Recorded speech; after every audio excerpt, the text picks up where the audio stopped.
My channel बस the button. My name is चंचल और आज की वीडियो में हम बात करेंगे क्लास 11th के माइक्रो इकोनॉमिक्स के चैप्टर डिमांड के बारे में। तो मैंने आप लोगों को पिछले क्लास में बताया था कि लॉ ऑफ डिमांड क्या होता है, उससे रिलेटेड जितने भी कॉन्सेप्ट थे मैंने आपको करवाए थे। आज की क्लास में हम पढ़ेंगे exceptions to law of demand. अब एक्सेप्शंस का मतलब क्या है लॉ ऑफ डिमांड के, यानी कि ऐसी कौन सी जगहों पे लॉ ऑफ डिमांड अप्लाई नहीं करता है।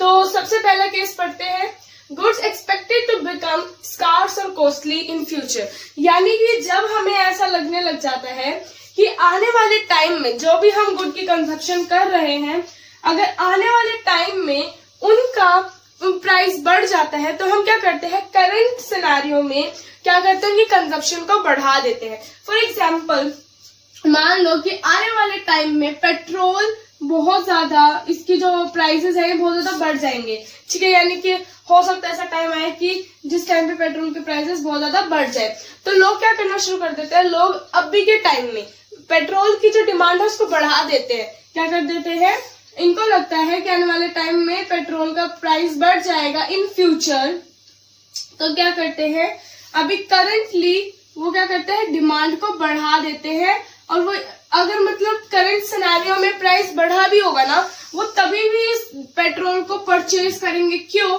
क्योंकि उनको डर है कि आने वाले टाइम में कभी ये पेट्रोल आज का जो प्राइस है उससे ज्यादा महंगा ना हो जाए, ठीक है। First case. सेकंड केस है फैशन। जो चीजें ट्रेंडिंग में होती है, चाहे उनका प्राइस बड़ा भी हो, लोग फिर भी उस चीज को खरीदते हैं। जो चीज यानी कि जिस गुड का फैशन होगा ना, उस गुड को लोग जरूर परचेज करेंगे, ठीक है ना। ये था हमारा फैशन, यानी कि जिस गुड की भी अगर जो भी डिमांड जो होगी वो इंक्रीज हो जाएगी अगर वो गुड जो है वो फैशन में है।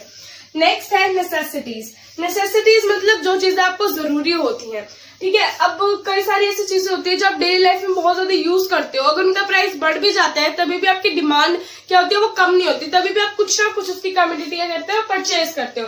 For example rice, wheat, salt, इन सब चीजों को अगर हम देखें तो ये हमारे डेली लाइफ की नेसेसिटीज है। तो आप क्या करोगे, अगर इनका प्राइस बढ़ भी जाता है तभी भी इनकी कंजप्शन क्या है, कम करना नहीं शुरू करोगे, उनकी डिमांड पे कोई असर नहीं पड़ेगा। क्यों? क्योंकि ये चीजें जो है वो हमारी डेली लाइफ में यूज होती हैं, ठीक है।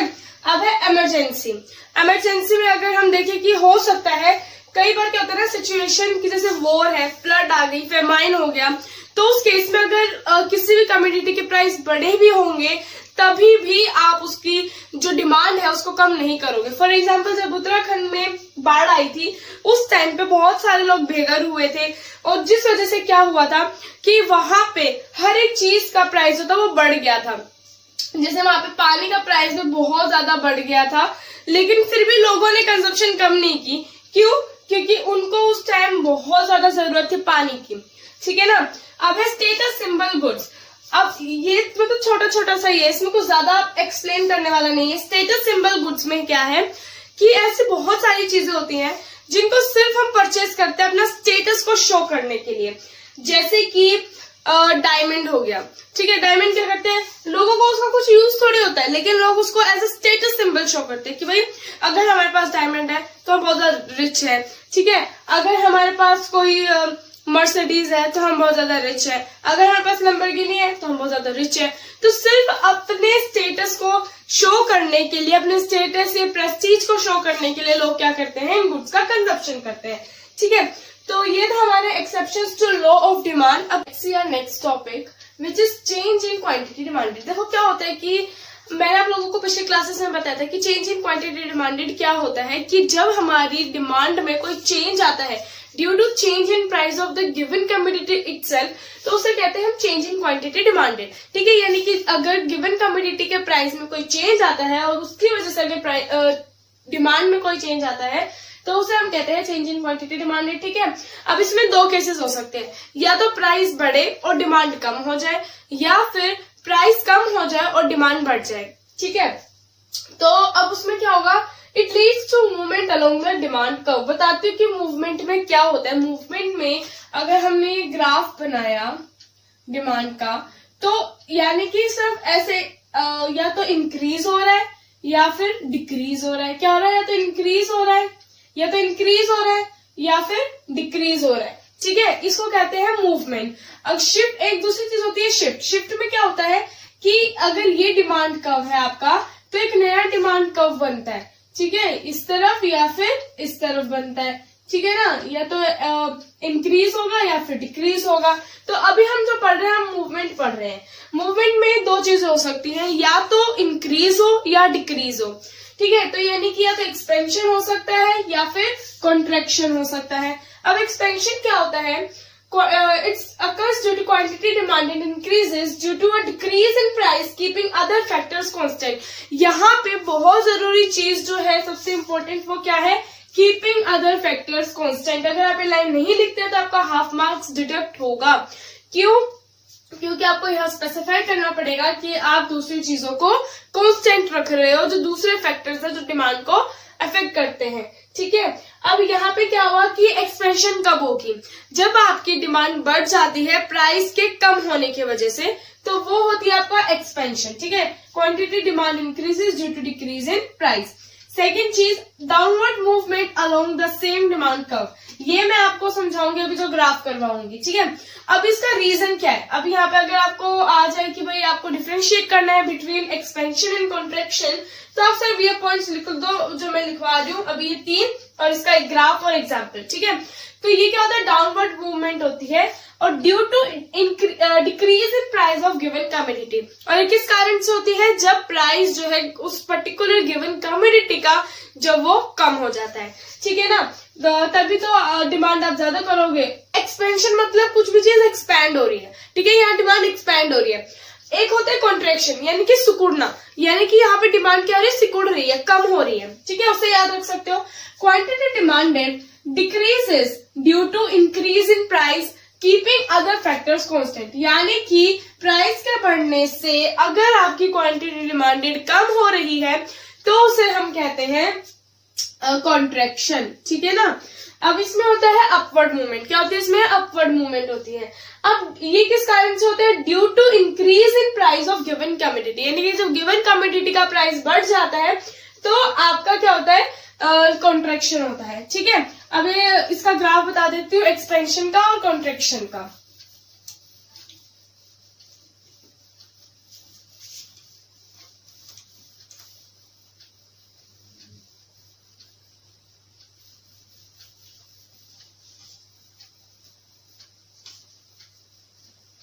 Okay, let's see.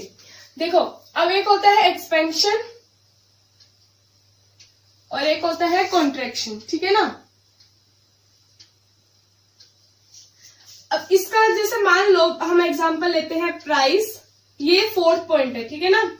प्राइस और डिमांड, प्राइस आपकी रुपीस में है और डिमांड आपकी यूनिट्स में है, रुपीस यूनिट्स। 1 मिनट। ओके, अब यहाँ पे देखो क्या हो रहा है कि अगर आपके फॉर एग्जाम्पल जो प्राइस था, एक्सपेंशन देख रहे हैं तो यानी कि प्राइस का कम होना देखेंगे। तो इसमें क्या है, मान लो फॉर एग्जाम्पल पहले आपका प्राइस था 20 रुपीज, ठीक है, और अब हो गया 15। जब आपका प्राइस 20 रुपीज था तो आपकी डिमांड 100 थी, कितनी थी, 100 यूनिट्स थी। अब आपका जो प्राइस है वो 15 रुपीज हो गया, यानी कि कम हो गया, तो आपकी जो डिमांड है वो क्या हो जाएगी, बढ़ जाएगी, फॉर एग्जाम्पल 150 हो गई, ठीक है ना।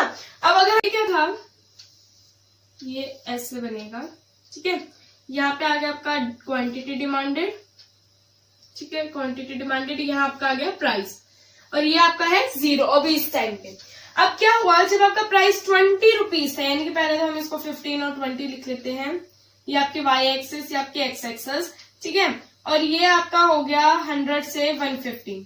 अब जब आपका प्राइस 20 रुपीज था, यानी कि पहले कितना था, इतना था, ठीक है, प्राइस 20 रुपीज था, तो उस टाइम पे आपकी डिमांड थी 100।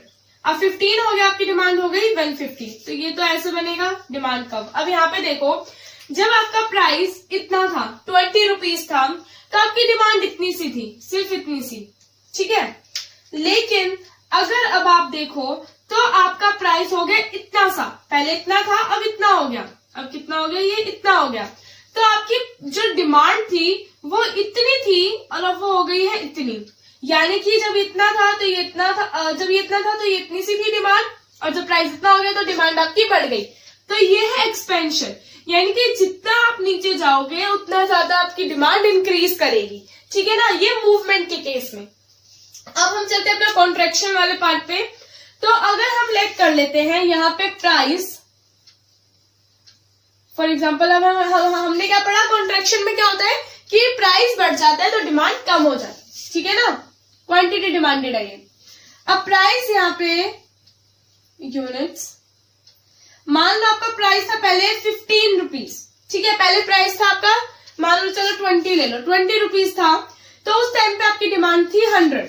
अब आपका हो गया प्राइस बढ़ के 25 रुपीज, तो आपकी जो डिमांड है वो हो गई 75 यूनिट्स, ठीक है। अब इसको हम प्लॉट करते हैं ग्राफ पे, 0 क्वांटिटी डिमांडेड, ये पूरा लिखने की आपको बहुत जरूरत है, ठीक है ना, ये नहीं है कि आप आधा अधूरा लिखो कि ये ना लिखो, प्राइस ना लिखो, तो इसके भी मार्क्स आपको नहीं मिलेंगे, आपको पूरा मेंशन करना होगा, ठीक है। तो यहाँ हम ले लेते हैं 20, 25, यहाँ 100, यहाँ 75 एंड 100, ठीक है। अब अगर आप लोग देखो, जब आपका प्राइस 20 रुपीज था तो आपकी डिमांड कितनी थी, 100 रुपीज की, 100 यूनिट्स की। अब आपका प्राइस 25 रुपीज हो गया तो आपकी जो डिमांड है वो 75 यूनिट्स हो गई, ठीक है। तो यानी कि इस तरह से बनेगा, ठीक है। अब यहाँ पे देखो क्या हो रहा है कि जब आपका प्राइस 20 रुपीज है, यानी कि जब आपका प्राइस था इतना सा, ठीक है, तो आपकी डिमांड कितनी थी, इतनी सारी थी, ठीक है ना। लेकिन अब क्या हुआ कि आपका प्राइस बढ़ गया, मतलब आपका प्राइस बढ़ गया आपका प्राइस, तो क्या हुआ कि डिमांड जो है वो कम हो गई, यानी कि जब इतना प्राइस था तो इतनी डिमांड थी, अब इतना प्राइस हो गया तो इतनी डिमांड हो गई। तो ये क्या है, ये कॉन्ट्रैक्शन है। तो आप मूवमेंट में क्या है, जितना ऊपर जाओगे उतनी कॉन्ट्रैक्शन होगी, जितना नीचे जाओगे उतनी एक्सपेंशन होगी। अब ये जो सेकंड पॉइंट था मैंने अभी क्यों समझाया, क्योंकि आप लोगों को प्रॉब्लम होती है कि भाई अगर एक्सपेंशन हो रही है तो अपवर्ड होना चाहिए और कॉन्ट्रैक्शन हो रही है तो डाउनवर्ड होना चाहिए, तो उसका भी मैंने आपको बता दिया है कि ऐसा क्यों होता है। अब अपना चलते हैं शिफ्ट की तरफ, shift of demand curve. Now let us see change in demand की वजह से क्या होता है। तो देखो अब हम बात करेंगे शिफ्ट इन डिमांड के बारे में। क्या होता है कि हमने दो चीजें पढ़ी थी, चेंज इन क्वांटिटी डिमांडेड और दूसरा पढ़ा था हमने चेंज इन डिमांड। तो चेंज इन क्वांटिटी डिमांडेड की वजह से हमने देखा कि क्या होता है, मूवमेंट अलोंग द कर्व, ठीक है ना। अब क्या होगा कि चेंज इन डिमांड की वजह से शिफ्ट आएगा डिमांड कर्व में, ठीक है। देखो कैसे, अब देखो चेंज इन डिमांड क्या होता है, सबसे पहले तो ये पता होना चाहिए कि जब हमारी डिमांड में चेंज आता है due to change in other factors, यानी कि प्राइस मतलब डिमांड जो है वो या तो कम हो रही है या ज्यादा हो रही है ड्यू टू अदर फैक्टर्स, ठीक है, except price of given community, यानी कि जितने भी दूसरे फैक्टर्स हैं जो डिमांड को इन्फ्लुएंस करते हैं, फॉर एग्जांपल इनकम एक कंज्यूमर की, ठीक है ना, तो उससे क्या होता है कि जो चेंज है आपकी डिमांड में। अब हम बात करते हैं इससे क्या होता है। देखो चेंज इन डिमांड किस कारण से होती है, occurs due to this reason and it's leads to, यानी कि अब इसकी वजह से होता क्या है, डिमांड अगर चेंज हुआ है डिमांड में तो उसकी वजह से शिफ्ट होगा डिमांड कर्व में, क्या होगा, शिफ्ट होगा। आज गाइस मुझे माफ कर देना अगर आपको वॉइस में कुछ प्रॉब्लम हो, क्योंकि मेरा गला भी खराब है और कोल्ड भी हो रखा है, जिसकी वजह से आपको आवाज ढंग से नहीं आ पाएगी, ठीक है, तो उसके लिए सॉरी। अब हम देखते हैं कि शिफ्ट, ये देखो या तो होगा इंक्रीज या होगा डिक्रीज, यानी कि या तो डिमांड कर्व में इंक्रीज होगा यानी कि राइटवर्ड शिफ्ट होगा, या फिर डिमांड कर्व में डिक्रीज होगा यानी कि लेफ्टवर्ड शिफ्ट होगा। पहले देखते हैं कि इसके डेफिनेशन क्या है। Increase in demand due to any factor other than price of commodity itself, यानी कि कोई भी फैक्टर हो उसमें अगर उसमें क्या होता है, चेंज आता है, तो उसकी वजह से डिमांड में जो इंक्रीज है, ठीक है, यानी कि कुछ भी फैक्टर जो है अगर उसकी वजह से डिमांड में इंक्रीज होता है तो वो होता है इंक्रीज इन डिमांड। लेकिन यहाँ पे क्या है कि यहाँ प्राइस कांस्टेंट है, जो भी हमने मूवमेंट पढ़ा उसमें अदर फैक्टर्स कांस्टेंट थे, यहाँ पे प्राइस आपका ऑफ कमोडिटी इटसेल्फ यहाँ पे कांस्टेंट है, ठीक है। और तो अगर आप डिक्रीज की तरफ चले तो decrease in demand due to any factor other than price, यानी कि कोई भी फैक्टर अदर देन प्राइस अगर उसके कारण डिक्रीज होता है डिमांड में तो उसे हम क्या कहते हैं, डिक्रीजिंग डिमांड, ठीक है। या और ये इसको हम क्या बोलते हैं, लेफ्टवर्ड शिफ्ट भी कहते हैं। क्या कहते हैं, लेफ्टवर्ड शिफ्ट भी कहते हैं। तो ये राइटवर्ड शिफ्ट हो गया और ये लेफ्टवर्ड शिफ्ट हो गया।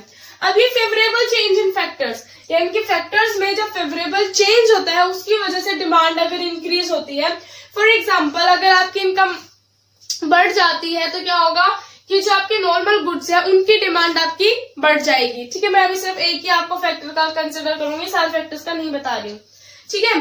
अब यहाँ पे अनफेवरेबल, अनफेवरेबल और फेवरेबल का मतलब होता है कि एक फेवरेबल यानी कि आपके फेवर में हो, ठीक है, यानी कि आपको एडवांटेज दे रही हो। अनफेवरेबल यानी कि जिसकी वजह से आपको कोई नुकसान हो रहा हो। अब यहाँ पे क्या है, अनफेवरेबल चेंज की वजह से, जैसे मान लो अगर आपकी इनकम बढ़ जाती है तो आपकी इंफीरियर गुड्स की डिमांड कम हो जाएगी, ठीक है। तो उस केस में क्या होगा, वो अनफेवरेबल चेंज है, ठीक है ना, इंफीरियर गुड्स के लिए। तो यहाँ पे क्या हुआ कि अनफेवरेबल चेंज की वजह से डिमांड आपकी डिक्रीज हो गई, ठीक है ना। अब यहाँ पे एग्जांपल ले लेते हैं। अब यहाँ पे पहले देखते हैं इंक्रीज का। क्या हुआ कि जब प्राइस आपका, अब देखो यहाँ पे मैंने कांस्टेंट क्यों लिया है, यहाँ पे भी, ये इसलिए क्योंकि ये जो प्राइस है ये गिवन कमोडिटी का है। किसका है, उस गिवन कमोडिटी का है। तो और यहाँ पे हमने पढ़ा कि प्राइस यहाँ कांस्टेंट है, तो ये दोनों चीजें क्या है, कांस्टेंट है। अब देखो जब प्राइस 20 रुपीज था, आपकी डिमांड कितनी थी, 100 रुपीज थी, 100 रुपीज की थी। अब कुछ ऐसा हुआ कि मान लो आपकी इनकम बढ़ गई या फिर और ज्यादा एडिशनल कंज्यूमर्स आ गए मार्केट में, ठीक है। तो उन सब चीजों के कारण क्या हुआ कि आपका या फिर रिलेटेड गुड्स का प्राइस पे कोई इफेक्ट पड़ा है।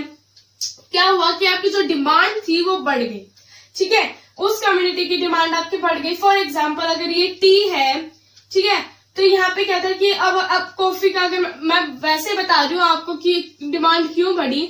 मान लो पहले कॉफी सस्ती थी as compare to price of tea, ठीक है ना। अब क्या होगा, कॉफी के प्राइसेस बढ़ गए तो आपकी डिमांड किसकी बढ़ जाएगी, टी की बढ़ जाएगी, ठीक है ना। तो कुछ भी फैक्टर्स के कारण क्या हुआ कि जो डिमांड थी उसकी इंक्रीज हो गई। तो इस केस में क्या होगा, राइटवर्ड शिफ्ट होगा, ठीक है। इधर देखो, ये आपका पहले प्राइस, ठीक है। तो पहले आपकी डिमांड थी 100 यूनिट्स की, ठीक है। तो आपका डिमांड कर्व कुछ इस तरीके से था, 1 मिनट, ऐसे, ठीक है। और मेरे पास स्केल नहीं है इसलिए बिल्कुल सीधी लाइन नहीं बनेगी। तो ये था आपका पहले डिमांड कर्व, ठीक है। जब आपका प्राइस 20 यूनिट्स था और आपकी प्राइस 20 रुपीज था और डिमांड आपकी कितनी थी, 100 यूनिट्स की थी। अब क्या हुआ, आपका प्राइस तो उतना ही है, कांस्टेंट है, लेकिन आपकी डिमांड बढ़ गई ड्यू टू अदर फैक्टर्स। क्या हुआ, आपकी डिमांड बढ़ गई ड्यू टू अदर फैक्टर्स और अब आपकी डिमांड हो गई 150 यूनिट्स की, ठीक है। ये तो ऐसे बनेगा, अब आपकी डिमांड हो गई 150 यूनिट्स की। तो देखो क्या हो रहा है, प्राइस तो कांस्टेंट ही है, प्राइस क्या है, ये कांस्टेंट है, सॉरी। लेकिन क्या हुआ कि आपकी डिमांड पहले इतनी थी और अब आपकी डिमांड इतनी हो गई। तो ये देखो, ये क्या है, ये राइटवर्ड शिफ्ट है। क्या है, ये राइटवर्ड शिफ्ट है। अब हम इसी तरफ अगर अपना डिक्रीज देखते हैं, डिक्रीज इन डिमांड, तो इसमें क्या हो जाएगा, देखो पहले आपका प्राइस तो कांस्टेंट ही है, इसको थोड़ा ऊपर बना लेते हैं, 20। पहले आपका प्राइस था, प्राइस 20 था, तो आपका डिमांड कितनी थी, 100 यूनिट्स की थी। ये 70 हो गया, ये 100 हो गया, तो आपकी डिमांड थी 100 यूनिट्स की, 20 और 100, कुछ इस तरह से, ठीक है। ये आपका है डिमांड, ये डी डैश है, ठीक है ना। अब क्या हुआ, आप कुछ भी ऐसा कारण हुआ कि जिसकी वजह से आपकी डिमांड क्या हो गई, कम हो गई, ठीक है। हो सकता है कि मान लो ये इंफीरियर गुड है, तो आपका क्या होगा कि जैसे सब्स्टिट्यूट गुड्स का मैंने एग्जांपल लिया, टी कॉफी, मान लो कि पहले टी जो थी वो अब 20 रुपीज की, तो टी है कांस्टेंट है, लेकिन मान लो कॉफी जो इसका सब्स्टिट्यूट है, पहले ये महंगा था, ठीक है। कॉफी जो थी पहले एज कम्पेयर टू टी महंगी थी, तो लोग इसी को डिमांड करते थे। लेकिन क्या हुआ कि कॉफी की डिमांड जो है वो, सॉरी, कॉफी का जो प्राइस है वो हो गया कम। अब कॉफी का प्राइस कम हो गया तो क्या हो गया, टी जो है वो रिलेटिवली एक्सपेंसिव हो गई है। मैंने अच्छे से समझा रखा है आपको अपनी पिछली वीडियो में। अगर अभी तक आपने वो वीडियोस नहीं देखी तो अभी जाओ उन वीडियोस को देखो, क्योंकि वो यहाँ पे बहुत कम आएंगे, ठीक है ना। तो क्या हुआ कि कॉफी के प्राइसेस कम हो गए और टी महंगी हो गई, जिसकी वजह से टी की डिमांड कम हो गई, ठीक है। यानी कि टी का कोई प्राइस चेंज नहीं हुआ, लेकिन दूसरे फैक्टर्स की वजह से डिमांड किसकी कम हो गई, टी की कम हो गई। तो ये हो गई 70, ठीक है। अब ये 70 हो गई तो ये ऐसे बनेगा, ठीक है। ये इधर ले लो थोड़ा सा, ठीक है ना। तो ये आपकी हो गई डिमांड हो गई, ठीक है। तो यानी कि जब आपकी डिमांड इतनी, जब प्राइस इतना था तो डिमांड इतनी थी, अब ये कितनी हो गई, ये सिर्फ इतनी हो गई 70 यूनिट्स। तो ये क्या हुआ, ये लेफ्टवर्ड शिफ्ट हुआ है। ये क्या हुआ है, ये लेफ्टवर्ड शिफ्ट, ठीक है। तो ये था आपका शिफ्टिंग डिमांड, छोटा सा टॉपिक था, ठीक है। तो अगर आपको कुछ भी रीजंस लिखने के लिए आ जाए या डिफरेंशिएट करने के लिए आ जाए तो ये 4 जो पॉइंट मैंने आप लोगों को लिखवा रखे हैं सिर्फ वो लिख देना। आप चाहे डिफरेंस आ जाए आपका कि भाई एक्सपेंशन और इंक्रीज में डिफरेंस बताओ, कॉन्ट्रैक्शन और डिक्रीज में डिफरेंस बताओ, या एक्सपेंशन और कॉन्ट्रैक्शन में और इंक्रीज और डिक्रीज में रीजन बताओ, डिफरेंस बताओ, तो आप लोग बता सकते हो, ठीक है। तो ये आपका हो गया शिफ्ट इन डिमांड। अभी तक हमने पढ़ा अपना कि शिफ्ट और मूवमेंट क्या होती है। अब जो अभी हमने शिफ्ट में पढ़े ना कि भी factors other than price of commodity itself, तो उनमें से मैं आप लोगों को सब्स्टिट्यूट, कॉम्प्लीमेंट्री और इंफीरियर और नॉर्मल गुड्स के बारे में बताऊंगी, ठीक है। इनके ग्राफ्स के बारे में बताऊंगी, ठीक है। तो अब इस हम बात करते हैं पहले सब्स्टिट्यूट गुड्स के बारे में। तो मैंने आप लोगों को बताया था कि सब्स्टिट्यूट गुड्स कौन से गुड्स होते हैं जिनको हम एक दूसरे की प्लेस पे यूज कर सकते हैं। जैसे आप माजा की जगह फ्रूटी पी सकते हो, या पेप्सी की जगह कोका कोला पी सकते हो, टी की जगह कॉफी पी सकते हो, यानी कि जिनको आप सब्स्टिट्यूट कर सकते हो उन्हें हम कहते हैं सब्स्टिट्यूट गुड्स। यानी कि जैसे आप मैथ्स में करते थे ना, एक्स की जगह वाई की वैल्यू पुट करते थे, वाई की जगह एक्स की वैल्यू, इसी तरह से टी की जगह कॉफी और कॉफी की जगह टी। कॉम्प्लीमेंट्री गुड्स वो गुड्स होते हैं जिनको हम एक ही साथ यूज कर सकते हैं। जैसे कार के साथ आप पेट्रोल जो है उसका कॉम्बिनेशन है, अभी मत कह रहे हैं कि डीजल वाली कार हो सकती है। तो यहाँ पे देखो कि अगर डीजल वाली कार है तो उसके साथ ही कॉम्बिनेशन बनेगा, पेट्रोल वाली कार है तो पेट्रोल के साथ ही कॉम्बिनेशन बनेगा ना। तो जैसे आप जो अगर इसकी रिफिल है, अगर इसकी रिफिल और मैं इसके बॉडी को अलग कर दूं तो उसका कोई यूज नहीं है, ठीक है ना। तो वो हो गए कॉम्प्लीमेंट्री गुड्स, इनको हम हमेशा एक ही साथ यूज कर सकते हो। क्या आप पेन को एज अ पेन, ठीक है, एज अ मार्कर बिना इंक के यूज कर सकते हो? नहीं कर सकते, ठीक है। अब देखते हैं पहले सब्स्टिट्यूट गुड्स का ये ग्राफ बना रखा है। इसमें क्या है, यहाँ पे ध्यान देना सॉरी, डिमांड किसकी है, टी की। किसकी डिमांड है, टी की डिमांड है, और प्राइस किसका है, कॉफी का। ये जो है ये इसकी जो डेफिनेशन है ना उसको शो करने के लिए, जो कि ये कहती है कि इनके बीच में क्या होता है, पॉजिटिव रिलेशनशिप होती है। जब भी पॉजिटिव रिलेशनशिप होगा तो ग्राफ हमेशा ऐसे बनेगा, ठीक है। और जब भी डाउनवर्ड स्लोप, जब भी इनवर्स रिलेशनशिप होगी तो डिमांड जो ग्राफ है वो हमेशा ऐसे बनेगा जैसे डिमांड का बनता है। जैसे यहाँ बना हुआ है ना, यहाँ बना हुआ है, उसका मतलब होता है इनवर्स रिलेशनशिप। और अगर ग्राफ इस तरह से बना है इसका मतलब होता है पॉजिटिव रिलेशनशिप या फिर डायरेक्ट रिलेशनशिप, ठीक है ना। अब इधर देखो, डायरेक्ट मतलब क्या है कि अगर कॉफी के प्राइस चेंज हो रहे हैं, जैसे फॉर एग्जांपल कॉफी का प्राइस, ये टी है और ये कॉफी है। पहले जो टी थी, ठीक है, पहले प्राइस था कॉफी का ये, पहले प्राइस था कॉफी का ये, तो जो टी की डिमांड थी वो थी ये। अब कॉफी का प्राइस बढ़ गया तो डिमांड टी की डिमांड भी बढ़ जाएगी। ये मैंने अच्छे से बता रखा है आपको पिछली वीडियोस में, ठीक है। क्यों, क्योंकि अब क्या है, कॉफी रिलेटिवली एक्सपेंसिव हो गई है देन टी। यानी कि जब कॉफी सस्ती थी तो डिमांड जो थी चाय की वो कम थी, लेकिन अब कॉफी महंगी हो गई है एज कम्पेयर टू टी। इसकी वजह से क्या हुआ कि जो टी की डिमांड है वो बढ़ गई है, ठीक है ना। तो ये ऐसे बना हुआ है, पहले इतनी थी तो डिमांड इतनी थी, अब प्राइस इतना हो गया है तो डिमांड भी बढ़ गई है, ठीक है। अब यहाँ देखो, इसका देखो, अब आप बोलोगे कि ये तो इस तरह से बना रखा है आपने, अब यहाँ पे ये ऐसे डाउनवर्ड स्लोपिंग दिखा रखा है या अपवर्ड स्लोपिंग दिखा रखा है। वो इसलिए क्योंकि यहाँ अगर आप ध्यान दो तो डिमांड किसकी है, टी की, और प्राइस किसका है, कॉफी का, ठीक है। इसलिए मैंने बोला था इस सब डेफिनेशन को शो करने के लिए। लेकिन अगर आप यहाँ देखो तो डिमांड किसकी है, टी की, और प्राइस किसका है, टी। हम हमेशा जो आप ग्राफ बनाओगे तो उसमें क्या होगा कि यहाँ पे कम्युनिटी सेम होनी चाहिए, यानी कि अगर आप प्राइस टी का ले रहे हो तो डिमांड भी आप टी की ही लोगे, अब अगर मान लो सब्स्टिट्यूट गुड्स के प्राइस बढ़ जाते हैं तो वही होगा, अगर कॉफी के प्राइस बढ़ जाते हैं तो कॉफी महंगी हो गई एज कम्पेयर टू टी, जिसकी वजह से टी की डिमांड बढ़ जाएगी। ठीक है, अब यहाँ पे मैंने आप लोगों को बताया था कि price of commodity itself constant रहता है। ठीक है, तो यहाँ पे कांस्टेंट है तो हमने भाई कांस्टेंट बना रखा है। अब क्या हुआ कि पहले टी की डिमांड थी ये, लेकिन ऐसा हुआ कि सब्स्टिट्यूट गुड्स जो है उनके प्राइसेस बढ़ गए हैं, तो क्या होगा, जो गिवन कमोडिटी है, जो कि टी है हमारी, उसके जो डिमांड है वो भी बढ़ जाएगी, उसकी डिमांड क्या होगी, बढ़ जाएगी। ठीक है, अब इसी तरह से डिक्रीज वाले केस में होगा, अगर सब्स्टिट्यूट गुड्स के प्राइसेस कम हो जाते हैं, अगर पहले कॉफी जो थी टी के बराबर में, अगर टी से कंपेयर करो कॉफी को, तो कॉफी महंगी थी, लेकिन अब क्या हुआ, कुछ ऐसा हुआ कि जो कॉफी थी ना उसके प्राइसेस कम हो गए एज कम्पेयर टू टी, तो यानी कि टी कॉफी की कंपैरिजन में महंगी हो गई। ठीक है, उसकी वजह से क्या होगा कि आपकी जो टी की डिमांड है वो कम हो जाएगी। ठीक है, कॉफी आपको सस्ते में मिल रही है तो आप कॉफी खरीदोगे ना, तो जब आपके यहाँ पे भी प्राइस कांस्टेंट है, जब आपकी कॉफी महंगी थी तो आपकी डिमांड थी ये, टी की डिमांड क्या थी, ये थी, लेकिन अब आपकी कॉफी हो गई सस्ती एज कम्पेयर टू टी, तो आपकी टी की डिमांड हो गई कम। ठीक है, यहाँ पे था सब्स्टिट्यूट गुड्स, इसमें कुछ ज्यादा था नहीं। ठीक है, अब हम चलते हैं कॉम्प्लीमेंट्री गुड्स की तरफ। कॉम्प्लीमेंट्री गुड्स मैंने बता दिया क्या होते हैं। अब इसमें भी वही है, यहाँ पे डिमांड है टी की और प्राइस है कॉफी का, ये ध्यान जरूर दिया करो क्योंकि ये दो चीजें बहुत मैटर करती हैं कि आपका ग्राफ क्या बनेगा। ठीक है, अब यहाँ पे मैंने सेम का ले रखा था ना,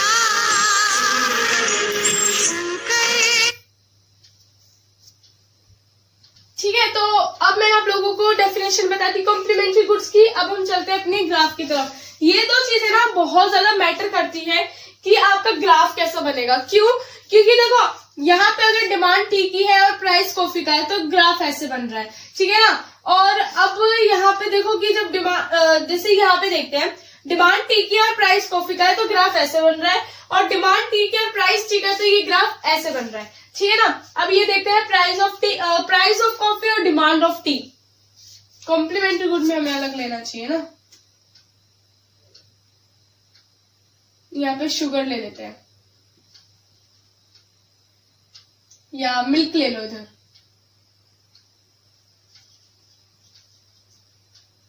ठीक है ना, मिल्क ले लो क्योंकि लोग ज्यादातर मिल्क वाली चाय पीते हैं। ठीक है ना, अब यहाँ पे देखो, अब ये मत बोला कि चाय जो है वो बिना दूध के भी बन सकते हैं, ऐसा मत बोला प्लीज। ठीक है, आप इसको कॉम्प्लीमेंट्री गुड है, आप शुगर यहाँ पे शुगर रख सकते हो या आप मिल्क भी रख सकते हो। ठीक है, अब यहाँ देखो कि जब प्राइस जो थे, किसके प्राइस देख रहा है, मिल्क के प्राइस, जब वो मिल्क का प्राइस था इतना, जब मिल्क का प्राइस था इतना तो आपकी जो डिमांड थी टी की वो थी इतनी, यानी कि जब प्राइस जो थे मिल्क के कम थे तो आपकी टी की डिमांड ज्यादा थी। ठीक है, लेकिन अब प्राइस आपके बढ़ गए हैं मिल्क के। ठीक है, तो आपकी जो डिमांड है टी की वो कम हो जाएगी। मैंने अच्छे से समझा रखा है पिछली वीडियो में, मैं बार बार बोल रही हूँ, इसलिए मैंने बोला था कि आपको वो वीडियो देखने की जरूरत है क्योंकि ये समझने के लिए आपको पहले वो समझना पड़ेगा। ठीक है, तो यहाँ पे देखो कि जब आपके प्राइसेस कम थे मिल्क के तो आपकी डिमांड ज्यादा थी टी की। अब प्राइसेस आपके बढ़ गए हैं मिल्क के तो आपकी डिमांड जो है वो टी की कम हो जाएगी। ठीक है ना, तो ग्राफ जो है वो डाउनवर्ड स्लोपिंग बनेगा, स्ट्रेट लाइन डाउनवर्ड स्लोपिंग। ठीक है, अब ये देखते हैं हम डिमांड ऑफ टी और प्राइस ऑफ टी। अब यहाँ पे ध्यान रखना कि जो टी है और जो प्राइस है टी का और डिमांड टी की, वो दोनों किसकी होंगी, टी की ही होंगी, प्राइस और डिमांड दोनों ही। अब यहाँ देखो, अगर कॉम्प्लीमेंट्री गुड्स के प्राइसेस बढ़ जाते हैं तो क्या होगा और अगर कम हो जाते हैं तो क्या होगा। अगर प्राइसेस बढ़ जाते हैं तो डिमांड कम हो जाएगी किसकी, गिवन कमोडिटी की। ठीक है ना, कॉम्प्लीमेंट्री गुड हम यहाँ पे मिल्क ले रहे हैं और जो हमारी गिवन कमोडिटी है वो हम यहाँ पे टी ले रहे हैं, तो जो दूध है उसके प्राइसेस बढ़ गए हैं जिसकी वजह से आपकी डिमांड टी की वो क्या हो जाएगी, वो अब कम हो जाएगी। ठीक है ना, ये प्राइस कांस्टेंट क्यों लिया मैंने, क्योंकि यहाँ पे हमने पढ़ा था कि price of commodity itself is constant. ठीक है, तो अभी ये पहले इतना था और अभी हो गया इतना, क्योंकि भाई लोगों को अब दूध महंगा हो गया तो चाय में अगर दूध जाएगा तो चाय के प्राइसेस, जो चाय की डिमांड है वो भी तो कम हो जाएगी ना। ठीक है, अब इधर देखो अब यहाँ पे हम ले रहे हैं decrease in price of complementary good. For example अगर कॉम्प्लीमेंट्री गुड के प्राइसेस कम हो जाते हैं उस केस में क्या होगा।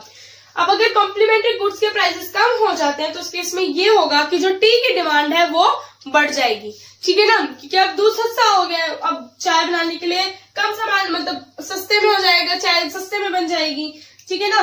तो पहले डिमांड थी इतनी, लेकिन अब क्या हुआ, दूध के प्राइसेस कम हो गए हैं जिसकी वजह से डिमांड हो गई है इतनी, तो इतने से इतनी हो गई। ये क्या हुआ, इसमें क्या हुआ, लेफ्टवर्ड शिफ्ट हुआ और इसमें राइटवर्ड शिफ्ट हुआ। यहाँ क्या था, जब प्राइस ऑफ सब्स्टिट्यूट गुड्स बढ़ जाता है तो राइटवर्ड शिफ्ट होता है, और जब डिक्रीज होता है प्राइस ऑफ सब्स्टिट्यूट गुड्स तो लेफ्टवर्ड शिफ्ट होता है। कॉम्प्लीमेंट्री में क्या था, कॉम्प्लीमेंट्री गुड्स में अगर प्राइस जो है वो ज्यादा हो जाता है यानी कि इंक्रीज कर जाता है तो आपका लेफ्टवर्ड शिफ्ट है, यानी कि उल्टा है, ठीक है। और अगर प्राइस ऑफ कॉम्प्लीमेंट्री गुड आपका डिक्रीज कर जाता है तो आपका जो ये टी है यानी कि जो गिवन कमोडिटी उसकी डिमांड आपकी बढ़ जाती है, यानी कि वो राइटवर्ड शिफ्ट हो जाता है। ये था आपका सब्स्टिट्यूट और कॉम्प्लीमेंट्री। अब हम चलते हैं अपने नॉर्मल और इंफीरियर गुड्स की तरफ। Now let us see normal goods and inferior goods. Normal goods कौन से गुड्स होते हैं, वो गुड्स जिनकी अगर मान लो कंज्यूमर की इनकम बढ़ जाती है तो उनकी डिमांड भी बढ़ जाती है, वो है नॉर्मल गुड्स। नॉर्मल गुड्स में या इंफीरियर गुड्स में कोई स्पेसिफिकेशन नहीं होती है कि अगर भाई कार है तो कार हमेशा नॉर्मल गुड ही रहेगी, ठीक है, और बाइक हमेशा इंफीरियर गुड ही रहेगी, ऐसा जरूरी नहीं है। डिपेंड करता है कि कंज्यूमर की इनकम क्या है, ठीक है ना। हो सकता है जैसे फॉर एग्जाम्पल अगर हम एग्जाम्पल ले लेते हैं साइकिल, बाइक और कार का। जब अगर मान लो कि कंज्यूमर की इनकम 5000 रुपीज थी तो वो उसके लिए साइकिल जो थी वो नॉर्मल गुड थी, लेकिन अब उसकी इनकम मान लो 20,000 हो गई है तो उसके लिए नॉर्मल गुड क्या होगा, बाइक हो जाएगी। अब अगर उसकी इनकम 60,000 हो गई है तो उसके लिए नॉर्मल गुड क्या होगा, कार हो जाएगी, ठीक है। तो डिपेंड करता है कि कंज्यूमर की इनकम क्या है, ठीक है। अब यहाँ देखो कि नॉर्मल गुड की डेफिनेशन जो मैंने अभी आप लोगों को बताई कि इनकम के बढ़ने से जिसकी डिमांड बढ़े वो नॉर्मल गुड, और इनकम के बढ़ने से जिसकी डिमांड कम हो जाए वो होती है इंफीरियर गुड। अब ये भी यहाँ पे भी वही है, यहाँ पे क्या शो कर रहा है, डायरेक्ट रिलेशनशिप, यानी कि दोनों चीजें बढ़ रही हैं। यहाँ इनडायरेक्ट रिलेशनशिप क्योंकि ये डाउनवर्ड स्लोपिंग है, ये अपवर्ड स्लोपिंग है। यहाँ क्यों है इनवर्स रिलेशनशिप, क्योंकि एक ज्यादा हो रहा है तो दूसरा कम हो रहा है, ठीक है, या फिर दूसरा एक कम हो रहा है तो दूसरा बढ़ रहा है। अब यहाँ पे ये देखो कि अगर इनकम जो थी कंज्यूमर की, या इनकम में ध्यान रखना, इनकम जो थी कंज्यूमर की वो क्या थी, पहले इतनी थी, ठीक है, पहले 0Y थी, तो उसकी जो डिमांड थी वो भी कितनी थी, Q0 थी। अब क्या हुआ कि उसकी डिमांड हो गई Y1, ठीक है, इतनी डिमांड हो गई तो उसकी जो डिमांड अगर देखो अगर इनकम जो है वो इतनी थी तो जो कमोडिटी की डिमांड थी वो थी इतनी, यानी कि यहाँ टीवी है। अब जब इनकम बढ़ गई तो जो टीवी की डिमांड थी ना वो क्या हो जाएगी, वो बढ़ जाएगी, ठीक है। अब टीवी जो है हमारा स्मार्ट टीवी है, स्मार्ट टीवी यानी कि कलरफुल टीवी है, यानी कि एक ब्लैक एंड व्हाइट होता है, कलरफुल होता है, ठीक है ना।